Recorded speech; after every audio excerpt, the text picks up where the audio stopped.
Good evening. It's been nearly a week, and the fire at a pair of condo buildings in Thorncliffe Park continues to smolder. Fire officials calling the situation unprecedented as they updated the media and the hundreds of people who tonight remain displaced. CTV's Janice Golding is live with the latest. Janice. Hi, Michelle. Yes, the fire continues to burn between the two buildings behind us here. 6 days and counting with no end in sight. Tough, very tough. Shahid was loading up whatever he could this afternoon, worried when next he'd have access to his possessions. I'm from work to come here to fetch my stuff because they say today is the last day. Maybe they're gonna another 1 week. Nobody can enter the building. Residents of 408 units from two adjacent condo buildings already displaced from their homes for 6 days with no idea when they'll be allowed home. Really frustrating to be up on my home.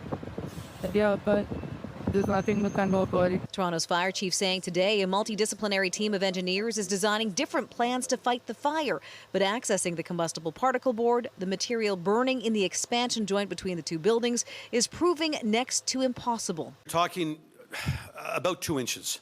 Okay, you're talking this much space. At a news conference today, the chief called this the most complex fire he's ever battled. We have never, in the history of the Toronto Fire Service, experienced a fire like this. I have spoken to colleagues across North America over the last number of days and, metro-sized cities, and they have never experienced a fire like this. While engineers in Toronto Fire work on how best to tackle the burning material, the Red Cross and Toronto Emergency Services are dealing with those who are out of their homes. To date, placing 239 people in 131 hotel rooms. Our focus right now is to helping all individuals get the services that they need. While the city was unable to tell us how much they've spent to help tenants, they urged them to contact their insurance companies, who are obliged to cover additional living spaces. So in a condo, if you've insured your contents for $50,000, the additional living expenses can be up to 20 to 30% of that amount. As to when people will be able to return home, the chief says it will be a phased-in approach. I'm going to be very honest. We have water damage throughout the building for obvious reasons.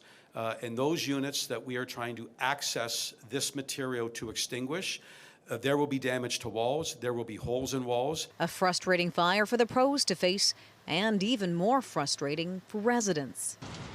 Life is hard like that.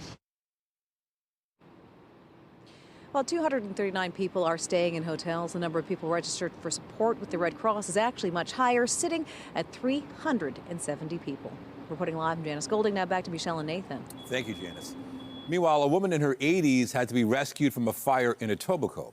Flames broke out in a residential area near Martin Grove and Waterbury Drive, south of the 401, at around 1:30 in the afternoon.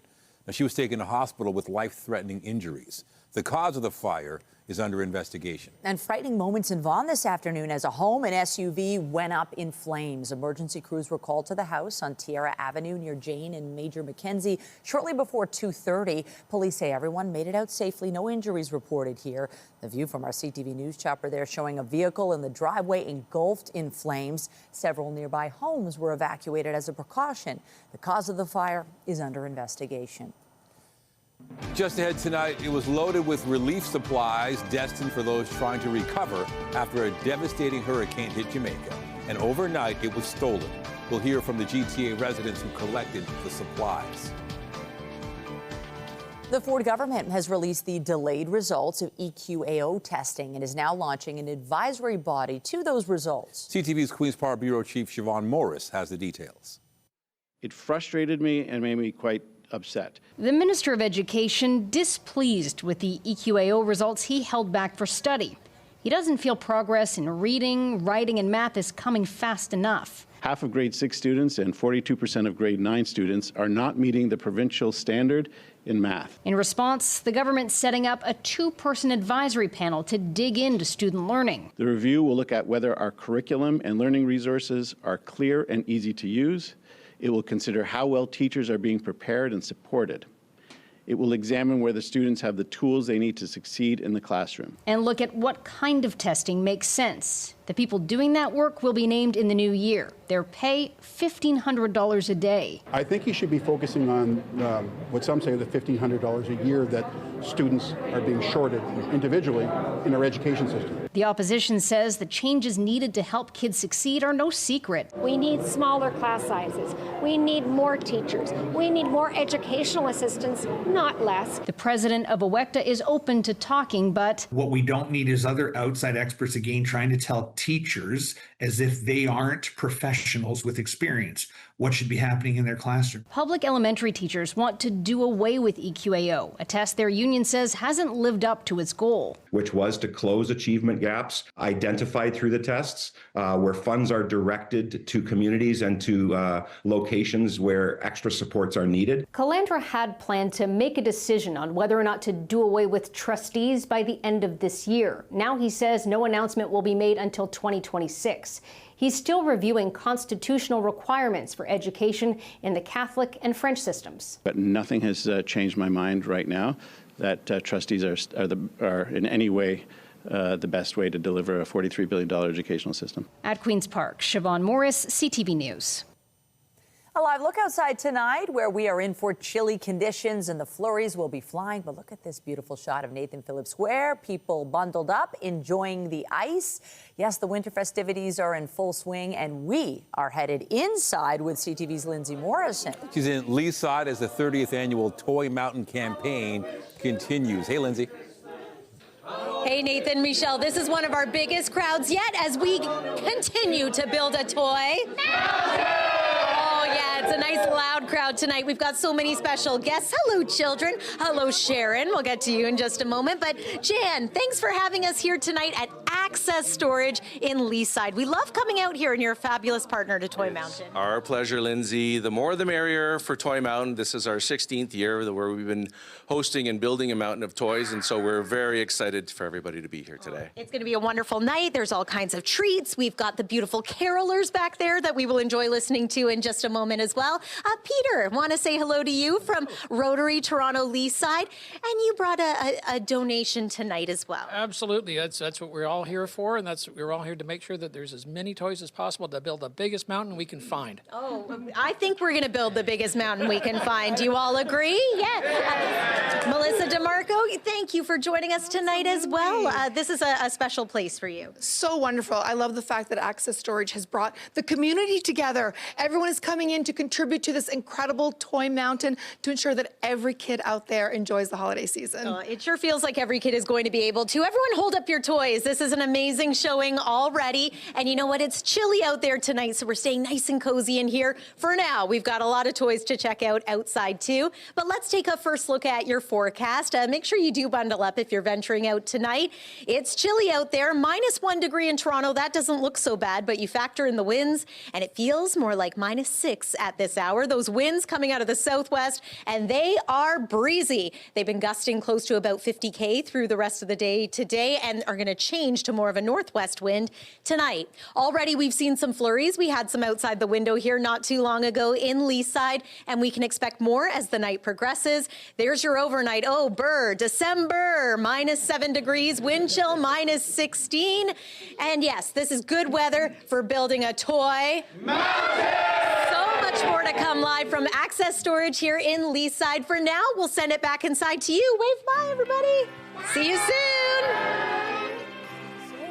And that's how you donate there. Also coming up on CTV News, a labor situation that could leave thousands of Canadians grounded over the holiday season. Hundreds of Air Transat pilots may soon be in a legal strike position. We'll tell you what they're asking for to avoid a slowdown during the busiest travel time of the year. Despite the fact he's embroiled in controversy, Labour Minister David Piccini got a hero's welcome at the Empire Club, a lunchtime gathering of prominent Canadians and business leaders. But as CTV's John Woodward reports, even in front of a friendly audience, Piccini couldn't avoid the Skills Development Fund. A standing ovation for David Piccini as he entered the ballroom for a speech at the Empire Club of Canada, a lunchtime speaking series for prominent Canadians that started over a century ago. Our government is setting up our workforce for success for years to come. Only blocks away, his party's management of the $2.5 billion Skills Development Fund being slammed in the legislature. This premier used to be a fierce opponent of the government gravy train. Remember that? And now he's conducting it.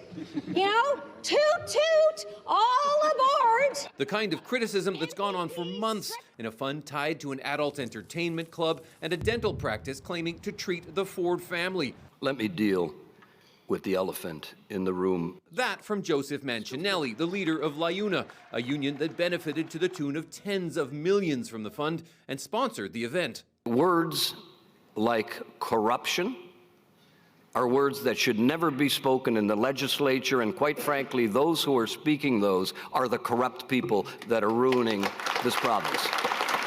One Empire Club board member is listed as a partner in Rubicon, a lobbying firm. An analysis by CTV News found had represented clients that got upwards of $80 million in Skills Development Fund grants. She told us in a message she wasn't involved in this event, and the Empire Club said in a statement, programming decisions are made by staff within established governance processes. Safeguarding the integrity of our platform is a core responsibility. Pacini was asked about the Skills Development Fund. Can you tell us a little bit about that decision process and what you're seeing that maybe we're not seeing in the media and the public? Yeah, and I think this really stems, first off, I want to say, I have never skirted ministerial accountability. I am accountable as minister for the decisions that we make as a government. Calls for accountability also coming from some on the right, including the New Blue Party. Spending taxpayer money on basically corporate welfare, which is what they've done with the Skill Development Fund. It's hard for the general public to wrap their head around that because it goes against everything they've been taught from their parents and their grandparents of what the PC party is. Jim Carajalio says this audience should wake up, but today they are applauding. John Woodward, CTV News. A city councillor in Clarington is facing 2 charges of uttering threats after an incident that allegedly involved a mayoral candidate. Peterborough police confirmed they've charged 41-year-old Karina Trail after a 3-month investigation. Police say the incident involved a former police officer and current member of the Durham Regional Police. Trail is expected to appear in court in January. From clothes to food, tools, and generators, a shipping container was loaded with relief supplies destined for those affected by the hurricane that struck Jamaica. And according to people who collected the supplies, last night it was stolen. But now they're hoping the public can help get their donations back. CTV's Raheem Ladani's live in Mississauga tonight with more. Raheem. Hi, Nathan. This dedicated group of volunteers are absolutely devastated tonight. They have been working tirelessly for weeks, and that shipping container you mentioned was just about ready to head over to Jamaica, and now it's all gone. We actually was packing from here. Michael Bennett and other volunteers have been gathering donations to send to Jamaica after the country was devastated by Hurricane Melissa. But when they came to their storage facility to load a 20-foot truck this morning, everything was gone. For someone just to take it like that, it's hard to deal with that. Bennett says he was shown security footage captured by the company Public Storage in Mississauga. This is the lock that was cut. He says it shows a flat truck break through a locked gate, back up to this blue trailer where the barrels and crates of goods were stored. The truck was loaded up before driving away, all around 5 in the morning. It doesn't matter about the stuff and all that thing. The food is more important than even some of the other stuff that's there. You know what I mean? What are they going to do with it here? Absolutely nothing, man. Absolutely nothing. Among the stolen items were nearly 24 barrels and crates, which had been filled with food, clothing, and generators. Donations meant to help those who are recovering from the deadly hurricane. In 3 weeks, we collect over, I would say maybe $300,000 to $400,000 worth of stuff. That is food, equipment, tools, everything you could name it to go build back houses and feed the people.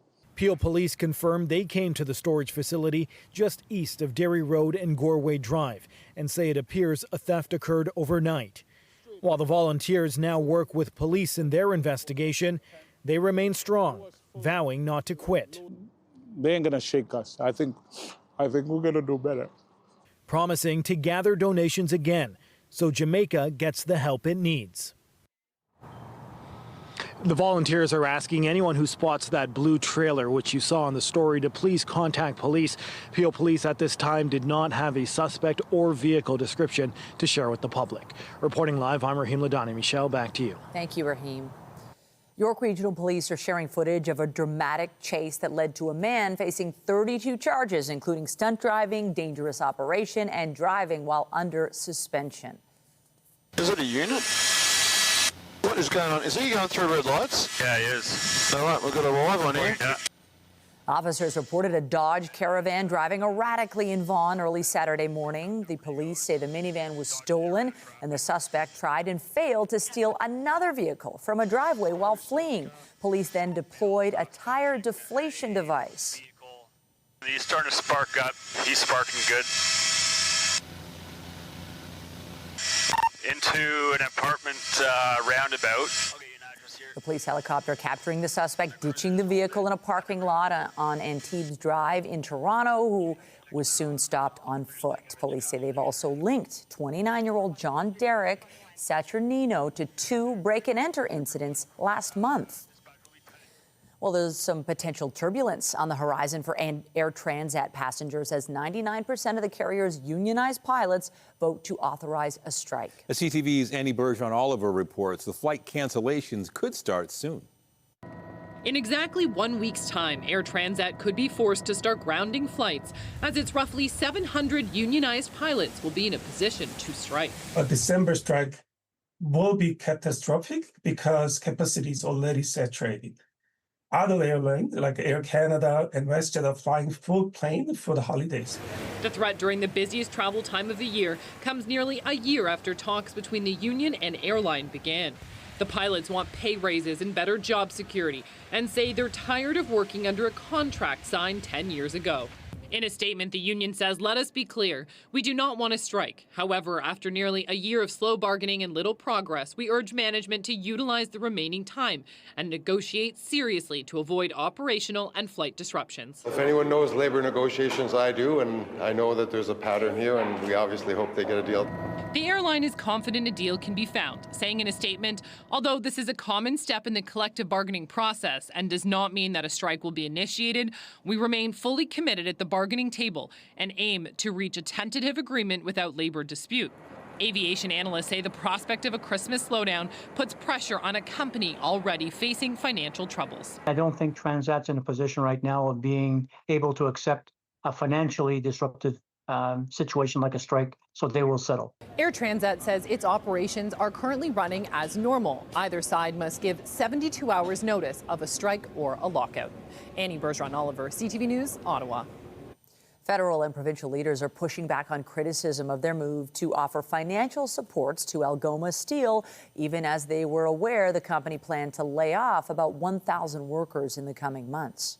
How is it the Prime Minister could have been so incompetent to saddle Canadians who can't afford to pay their bills with a $400 million bailout bill without any guarantee of jobs staying in Canada? I quote the CEO of Algoma Steel that there would be an even darker day if this government hadn't acted. That loan, that support gives Algoma a bridge to the future. The province also gave the Sault Ste. Marie Company, which is Canada's last standing independent publicly owned steel producer, $100 million. The Ford government is echoing Carney, saying it was a choice between saving 2/3 of the company and losing it all. Well, the investment that we made in Algoma was necessary, first of all, just to keep the doors open, to make sure that that they're available to be open today. And we saw the president of Algoma say if it wasn't for that investment, they wouldn't be here today. They would be completely shut down. Economic Minister Vic Fedeli said a change in operations at the plant had meant layoffs were coming regardless, but the Trump tariffs accelerated the process. U.S. President Donald Trump weighed in on the future of the free trade agreement between Canada, the U.S., and Mexico. This comes as preparations begin for a review of the deal. It expires in about a year, and we'll either let it expire or we'll maybe work out another deal with Mexico and Canada. But look, Mexico and Canada have taken advantage of the United States, like just about every other country, in all fairness. 3 days of public hearings are taking place in Washington ahead of the formal review of the agreement, which begins July 1st. CUSMA, as it's known in Canada, has been a key part of shielding most goods from U.S. tariffs. A number of American industry leaders have been urging the Trump administration to preserve the deal. Concerns are being raised about the sale of armored vehicles made here in Canada to an American agency accused of human rights violations. CTV's Rachel Aiello has been digging into the request from the U.S. Department of Homeland Security and has the details.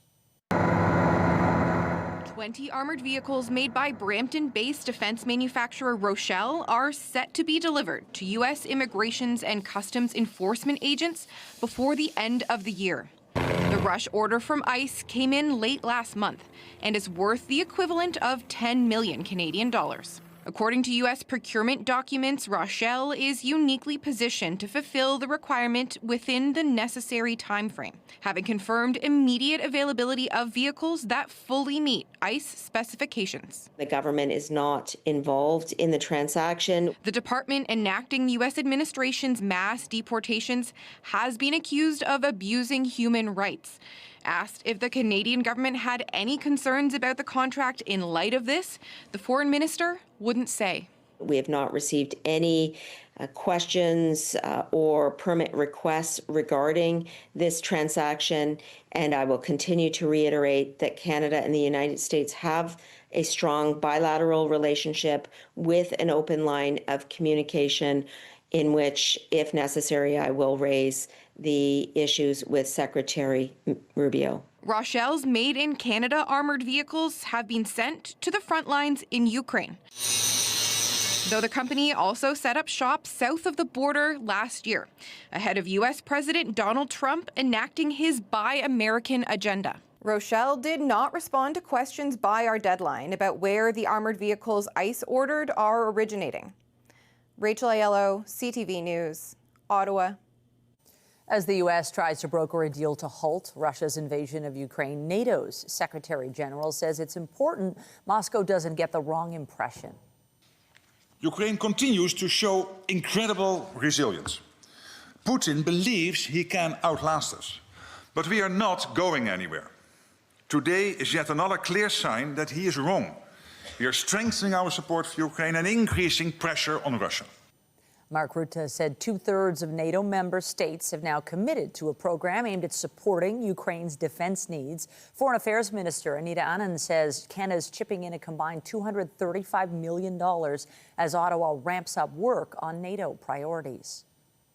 This meeting that we had today of all NATO foreign ministers was an opportunity for Canada to reaffirm our commitment to securing the Arctic, to reaffirm our intention to meet the 2% of GDP target, to strengthen the eastern flank, and of course, to support Ukraine.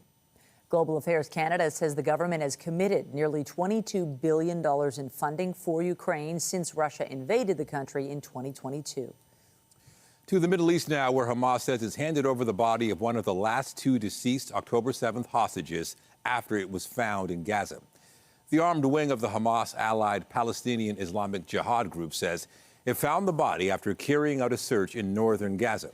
This comes after Israel says remains handed over yesterday, did not belong to a hostage. The handover of the final bodies would complete a key condition in the U.S.-backed ceasefire. Meanwhile, both sides accuse each other of ongoing violations of the deal.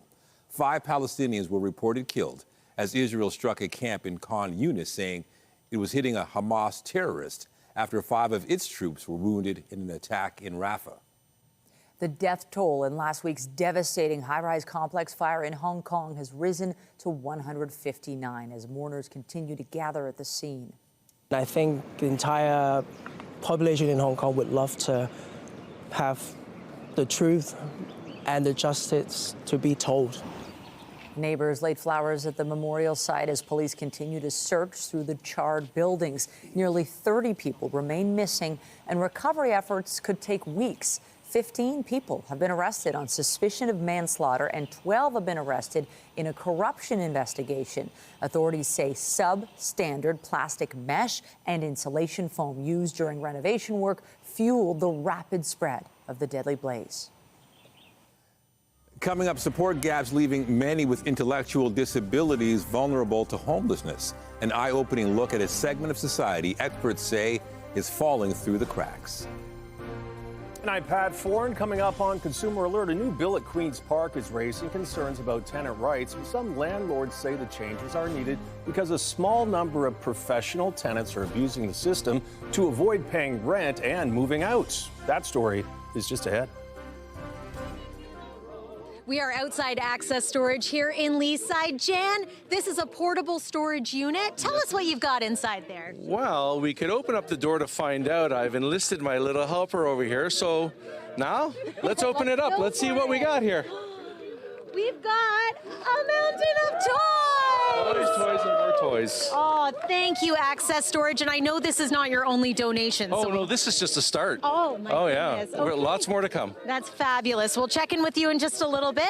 Also want to introduce you to Toronto Search and Rescue Marine. Miko's here. Yes, Tell us what you've brought tonight. So we brought a bunch of toys here from our Search and Rescue Marine unit here as well, from all of our members. Lots of toys for the boys and girls here. So we're very excited. This is our first annual toy drive that we're participating in. And we also want to put out a challenge to our other search and rescue units as well for next year to make this toy mountain even bigger than what it is today. Oh, that's so fabulous. Let's hear it for you guys. That's wonderful. See, it's never too late to start a tradition. You've also got gift cards for the teens. We got some gift cards for the teens, so no kid is left out for the holidays. And there you go, so everybody gets something for the holidays. Thank you, Toronto Search and Rescue Marine. Thank you to Access Storage. We've got a full look at your weather forecast coming up, but let's enjoy the carols from the McGregor Carolers as we head to break. You're watching CTV News. Oh, jingle bells, jingle all the way. What fun, oh, what fun it is to ride in a one-horse open sleigh. Jingle bells, jingle bells. A housing bill that passed at Queen's Park last week is raising concerns it could make it easier for landlords to evict tenants. But some groups, especially those representing smaller landlords, say changes are needed to bring balance back to the rental system. Here's Pat Foran and Consumer Alert. Pat. Nathan and Michelle, the vast majority of tenants pay their rent on time and work with landlords if problems happen. But there are some professional tenants who refuse to pay rent, create delays at the Landlord and Tenant Board, or demand cash payments to move out. There were protests at Queen's Park when Bill 60 was passed, concerns that landlords would be given new powers to evict tenants. The government says it's about fairness for all involved. We're creating balance in the landlord-tenant system. I've been trying to get them out. I've been trying to move back for a while. Priscilla Addo owns a house in Whitby but had to move out following a separation. The single mother now rents but wants to move back into her home. She says the tenants are often late with the rent and have delayed her case with the Landlord and Tenant Board for almost 2 years. I should have the right to move back home, and the Landlord Tenant Board should not have control over something that I worked so hard. To purchase. She gets to stay, and I have no rights to my property. Sylvia Vago owns a condo in Toronto. Her parents are retired and were going to move into it, but the current tenant is refusing to move out. The case has been before the Landlord and Tenant Board for a year and a half. The tenant says she will only move out if Vago gives her $25,000. Like $25,000 is not an amount that is reasonable at all, and I cannot have access to it back until she decides that she wants to move out. I think Bill 60 is a small step in leveling the playing field. Solo is a group that advocates for 8,500 small landlords in Ontario. It says the changes will help reduce waiting times to get cases heard faster before the board. Right now, for me to ask somebody to leave because they're not paying rent, it will take me 10 months. And that's under the new rules. Before, it would take me 2 years. Small landlords say if they need their property back, it should happen in a reasonable amount of time without the threat of cash for keys. If I had the opportunity to do this again, I would never rent out my property. I would never be a landlord. I feel like, it's not fair that me and my children, do we have to become homeless? Do we have to go into a shelter? Because I'm getting evicted now. And tenant groups still have concerns about Bill 60, saying it could hand more power to property management companies and make it easier for them to evict tenants so they can charge higher rents. On your side, I'm Pat Foran. If you have a consumer story idea, email us at alert@ctv.ca. Well, if you can stay indoors tonight, do it. And Lindsay's nice and warm where she's at. Yes. What a great spot to be as our Toy Mountain campaign continues. Access Storage in Leaside. They always put on quite the event there, Lindsay. Yeah, Michelle and Nathan, this is one of the Toy Mountain events that I look forward to every year. Really great people here and some warm treats after spending some time outside. But we've got some more donations to get to. This is Graham and Angie, is that right? And you're from Their Opportunity. Tell us a little bit about the donation you're making tonight. So every year we gather hockey equipment all year so we can donate it to youth in Indigenous communities. And we always have some stuff left over, and there's no way I want it sitting in our warehouse when we could donate it to the Toy Mountain. And that's why we're here today. Absolutely. This is fabulous. I can think of a lot of kids who would be very happy to wake up to something like this under their Christmas tree. Thank you for what you do. You're welcome. Thank you for having us. We've had a lot of community members from Leaside join us tonight. Leaside Baseball? Yes, we're happy to support Toy Mountain every year, and again, supporting sport, and welcome Access Storage to be partners with us, and we're just really happy to be here. I want to introduce you to Kevin, who brought some donations down here, looking very festive tonight, Kevin. Yeah, I've been supporting Toy Mountain for such a long time, and also Santa sends his regards from the North Pole because I'm actually his assistant, Santa Jr. So kids, do you hear that? That's some good news, Kevin. Thank you for all that you do as well. And I want to bring you in too. Is it fun to be a part of Toy Mountain and to be helping collect toys for kids? Yes. Yeah, thank you for what you do. I know that you've been helping with Leaside Hockey too. You're a big supporter of this particular event. So Merry Christmas, Happy Holidays to you. Thank you.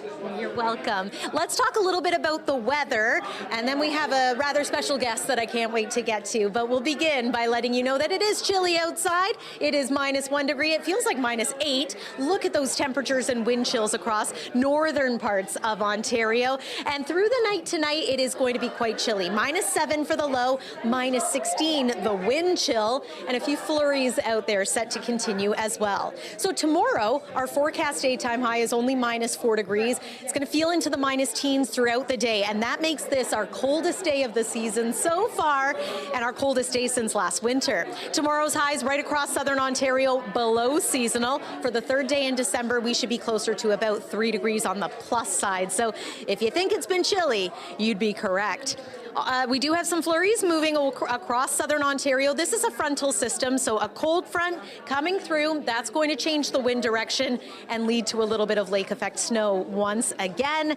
So don't be too surprised if you see some, not so much accumulating snow this time, but perhaps just enough to reduce visibility on the roads out and about this evening. And then tomorrow, those northwest winds really do kick in. As far as any measurable snow is concerned, this is mainly, again, for the snow belt areas, not so much for us here in the GTA.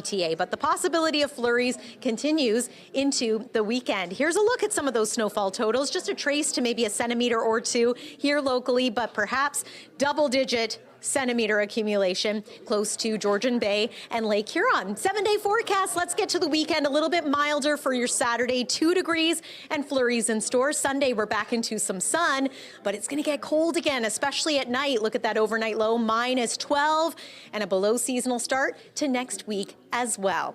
A reminder that you can share your Toy Mountain donation pictures with us. In fact, we would love to see them. If you're dropping a new unwrapped toy off at any of our drop-off bins around the GTA, make sure you snap a photo, tag us on social media, or email us at the address on your screen. We'd love to be able to show you off and celebrate you here on the news as well. Speaking of celebrating on the news, I'm so happy to be joined here tonight by none other than Sharon, of course, of Sharon, Lois, and Bram, and Randy. This is Sharon's daughter. Thank you for being here tonight. You've become a supporter of Toy Mountain. Absolutely, and with great pleasure. I think you're doing wonderful work, and remember to donate. Yes, and Randy, you have played a big part in the beloved books that have stemmed from wonderful songs from Sharon, Lois, and Bram. You're a big part of that, and thank you for donations that you've been making. We're very happy that Tundra Books has donated children's books. Books are an important gift to give, so toys are great and books are also great. Reading is a really wonderful way to connect with family. And if you can sing your book, all the that's better, even like better. with our books. We can sing your books. In fact, I think we should. Can we sing perhaps my favorite tonight? We could sing it. Okay. Everybody help. Everyone help. Skin-a-ma-rinky-dinky-dink, skin-a-ma-rinky-doo. I love you. Sing it again. Skin-a-ma-rinky-dinky-dink, skin-a-ma-rinky-doo. I love you. Put up the sun. I love you in the morning. Today marks International Day of Persons with Disabilities. While steps have been taken to support those living with disabilities, many people continue to fall through the cracks. CTV's Sean Lathong reports. First Nation. Nico Papella is a living example of how a system can fail those who need it most. Having the tornado come in, it just caused a lot of havoc. He's a representative of people living with an intellectual disability. He's someone who's very engaged, even acting as the council president for Community Living Ontario. He'd been living on his own with some support when a tornado destroyed his home in 2022. I do get assistance from my local agency for doing certain things, whether it's simple like apartment maintenance, doing some stuff in the community. After the tornado, Nico received some immediate support. When government support ended, he had nowhere to go, and Nico became unhoused for a year and a half. It was the fact that there was no follow-up once I was leaving from the hotel to go into like different places like a bed and breakfast or another motel. They weren't following up to say, hey, what kind of assistance do you need? The system is crisis driven, so unless you're in a crisis, you're not going to get all the support you need. Chris Beasley is the CEO of Community Living Ontario. He says that support for people with intellectual disabilities has dropped dramatically. Over the past 30 years, we've had a cumulative investment in core funding of about 7%. So when you think about the cost of living's gone up over 60% in that time frame. The result has been a fragmented system with nearly 40,000 people waiting for supportive housing. Homelessness is huge in our sector. In fact, when we look at shelters in Toronto, up to 30% of people who are in the shelter system have a developmental disability. So totally overrepresented in that population. And human trafficking, huge disproportionate amount of human trafficking. Last week, an ombudsman report titled Lost in Transition focused on what it calls the inappropriate hospitalization of adults with intellectual disabilities because there's no other supports available. The financial costs to the province are enormous. Housing someone in a hospital bed for years is extraordinarily expensive. The Ombudsman's report made 24 recommendations to the Ministry of Children, Community and Social Services, and there remains a funding shortfall. I'm waiting to find supportive housing for my son. Community Living Ontario has launched a campaign called Waiting to Belong in the hopes of helping to fill some of that funding gap. Because he found support, life has improved for Nico, taking part in a ceremony at Durham Council to recognize the day. He was married earlier this year and is back in his own home, helping him move life forward. Like I was able to enjoy doing the things I wanted to do instead of having to constantly travel back and forth. But there are many people that Nico advocates for who have not been so lucky. Sean Lathong, CTV News. A major Ontario children's hospital is sounding the alarm over an ongoing surge in flu infections and hospitalizations. The warning came today from CHEO in Ottawa. The hospital says it's seen a significant increase in the number of children coming to the emergency department since the start of cold and flu season. In November, the number of kids testing positive for influenza was 8 times the figure seen the year before, and it resulted in twice as many hospitalizations for the virus. CHEO says most children seeking care hadn't been vaccinated against the flu. It advised people of all ages to get their shot to help reduce the risk of serious illness, with flu season not expected to peak until late December. Canadians impacted by a data breach at a major genetic testing company have reached a proposed settlement in a class action lawsuit. The systems at 23andMe was compromised by hackers in 2023. Canada's privacy watchdog says almost 7 million people were affected, including nearly 320,000 in this country. Information breached included sensitive details related to health, race, and ethnicity, as well as dates of birth and details about relatives. A proposed sum of around $4.5 million would be split based on claimants' documented expenses as a result of the breach. The settlement is subject to court approval. When you see it happen, send it to CTV News. Text 10400. From your screen to ours. Text 10400. Profit hit a record for Royal Bank, allowing the lender to boost its dividend for investors. BNN Bloomberg's Morella Fernandez has more on that and other stories in tonight's Business Report. Royal Bank's reporting a $5.4 billion profit for its latest quarter. That's a 29% jump year over year. The bank did well in capital markets and wealth management. The CEO says it is keeping goals modest since CUSMA hasn't been renegotiated yet and the economy hasn't normalized. National Bank also reported a profit of $1.1 billion for its latest quarter. It is also benefiting from stronger capital markets and wealth management. National is working through the acquisition of Canadian Western Bank and just announced it's buying some assets from Laurentian Bank. Toronto home sales were down about 16% in November from the year before. The Regional Real Estate Board says the average selling price also dropped more than 6%. It came in at over $1 million. Here are the closing numbers for the day. The Canadian dollar is down to 71.68. West Texas Intermediate crude is up to 58.95. Western Canadian Select is down to 45.35, and the TSX gained 111 points today. Those are your business headlines. I'm Morella Fernandez. The Business Report is brought to you by Canadian Western Bank, the bank built for business. Well, we're having such a great time here at Access Storage. They've been a longtime partner of Toy Mountain. I want to bring in Jan again. You have another special donation that you'd like to make tonight. Yes, we do. We would like this year to present Gina and the Salvation Army with a check for $25,000 to help with building that mound of toys. Wow, $25,000. That is incredible. Gina, I mean, what do you make of a contribution that substantial? Okay, the tears are starting, so don't get me started. But my heart is warm. Thank you so much to Access Storage, all of you. This is a wonderful Christmas for a lot of people. Thank you. It really is. It makes such a difference. Thank you for having us tonight. Thank you to the whole Access Storage team. Look at them. They've been wonderful tonight. We're going to wrap things up with a little more fun and another updated look at your weather forecast. After this, you're watching CTV News. And remember, you can text to donate to Toy Mountain, and you can drop off a new unwrapped toy at various locations around the GTA. You can also scan to donate. See the QR code on your screen?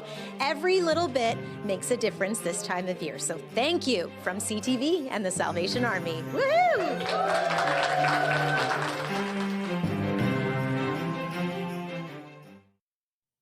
George Springer was back in the city today, helping make a young girl's dream come true. His return was in partnership with Make-A-Wish Canada. CTV's Jessica Smith was there. The magic of the holiday season has started a little early this year. Make-A-Wish Canada has teamed up with Jack Astor's to give back in a big way. A portion of proceeds from everything on Santa's secret menu will help fund life-changing wishes at Make-A-Wish Canada.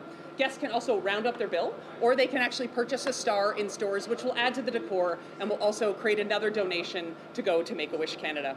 11-year-old Delphina Budziak is a Make-A-Wish ambassador, baseball player, and massive Toronto Blue Jays fan. She's teamed up with Blue Jays superstar George Springer to raise some much-needed funds. I feel excited and happy that I get to raise funds for Make-A-Wish for other kids to have the same wish that I did and the same experience. For me as a father, I want my kids to have every opportunity that they possibly can, to have as much fun as they possibly can. So that being said, I want other families to have that. Delphina had her wish granted in 2024 and had the chance to visit Disney in Florida with her family and check out the Jays at spring training. Even though we went through a lot and could definitely still probably go through a lot, we have that to always fall back on, that memory and that feeling. Delphina experienced living with a critical liver disorder and received a transplant and is proud to pay it forward. It honestly felt so amazing, I just want other kids to have the same experience that I did. According to the Wish, there are currently more than 3,700 children in Canada still waiting for their wish to be fulfilled. Each restaurant location is decked out as a festive holiday destination for the campaign, and that runs all the way through to January 4th, with a portion of the proceeds going right back to Make-A-Wish Canada. Jessica Smith, CTV News. All right, let's go back to Leaside, where so many generous donors are pitching in. Lindsay. Nathan, Michelle, it's been a fabulous night with wonderful people making a difference, including these two sisters here, Ariana and Nadia. Do you want to say Merry Christmas and Happy Holidays to everyone watching? Merry Christmas and Happy Holidays! Thank you to you young kids helping make a difference for other kids. And a big thank you to everybody who tonight has helped us build a toy.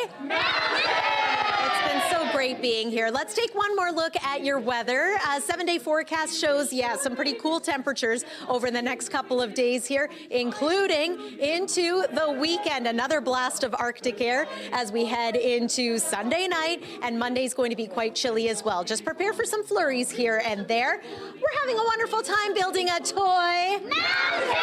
And we're not done yet. There's still lots of time. Tomorrow we are going to be at Fairview Mall, and on Friday we're going to be at Square One, so lots more to enjoy. Speaking of enjoying, we're going to finish things off with our beautiful McGregor carolers. Nathan and Michelle, have a wonderful night.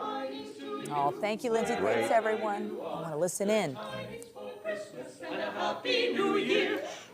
Nice.